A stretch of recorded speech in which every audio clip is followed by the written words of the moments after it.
Okay guys, so here we are with job 3. This one here is called Dirty Karuma. It was designed by Luar. This here is a rallycross style race, obviously specifically designed for the Karuma. It's a really good fun race, taking the roads around Grapeseed. Obviously it's also taking in tracks. It's got obviously roads such as the Great Ocean Highway, which we're on now. And then you've got Union Road, Seaview Road, the O'Neill Way, and Grapeseed Avenue, just to name a few of the roads. Obviously you're going around the O'Neill Farm in a second as well, and all the tracks around there, which makes it really good fun. Testing the off-road capabilities of the Karuma, which is good. The use of the props as well in this is really good because they're not overly used. As you can see here on this corner, I completely messed up because I missed the barriers and hit that there farm building, but managed to get going again. It's, like I say, really good fun. Using the off-road roads are good because it makes it less about who's necessarily the fastest and more about who can control the car with the given road conditions. Also, there's a joker lap, which means basically it adds a couple of extra seconds onto the lap, taking in a slightly different route, which you'll see in a second. I've included that as a separate clip. Obviously I've sped up the clip here itself. So there, between those two trees, you go straight on there where Barthy went there, and that basically is a joke lap that you should take one lap out of however many laps you're doing. So it's all to do with strategy really. If you're doing a contact race, for example, you'd use it to free up yourself from the traffic and get some clear roads so you can get in quicker laps. Obviously if you're non-contact, you just take it whenever you feel you really want to. I decided to take it on the second lap, which you'll see in a second. But as you can see, we're coming up towards the end now of this lap itself. Really well thought out route, taking some of the lesser used roads, which is really good, including dirt, gravel and everything in between for the roads, which is really good fun. Definitely challenging these vehicles, which is great.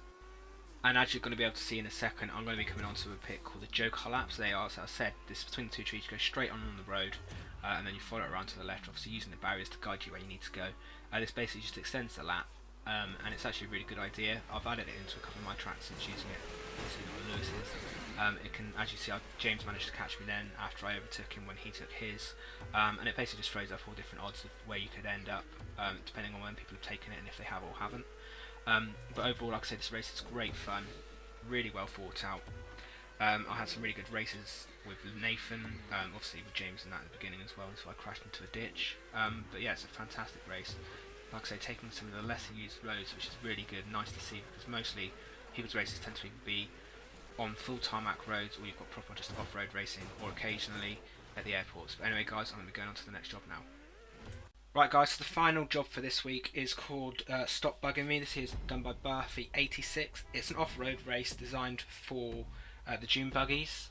It's designed around the Grand Sonora Desert and the Sonora National Park, taking all of the dirt roads and the actual desert itself, testing the full capabilities of these vehicles. A really good fun track, really great to race. As you can see, it's taken in all these little bits here, places where people don't tend to race very often.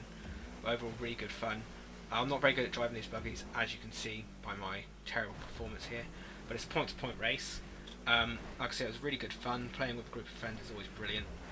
And unfortunately I didn't record the commentary this time, but what I'm going to try and do for my next few videos, as I did for the first couple of jobs on this, is record my commentary so that you'll be able to hear how much fun we're having, so you can actually, I suppose, gauge what the races are like by listening to us laughing and having fun, rather than raging, which happens in some races.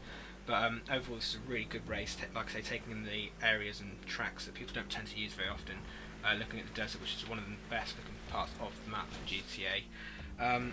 Really good use of props, as you can see with the jump. Not overly prop heavy this race, which is really good. I actually like that, I think it's good, makes a change. And Barthy, being a good racer, has designed this track really well, taking in all the good areas that need to be, and with the checkpoints in all the good bright places, so you're going up over these hills is good fun as well, taking in the jumps. But overall, yeah, it's a really good job. This here is going to be in the description below. It's for job 4, and it's called Stop Bugging Me. But as you can see, it's a relatively long race, but it's still really good fun. And I suggest you do it with a group of friends so you can have fun. But as with every race, I suppose in GTA it's difficult to get randomers to join unless you've got 50 million RP and all that rubbish written in the description, which just doesn't. But overall, yeah, this will be the last job of the week. If you have enjoyed this week's episode, make sure to hit that like button.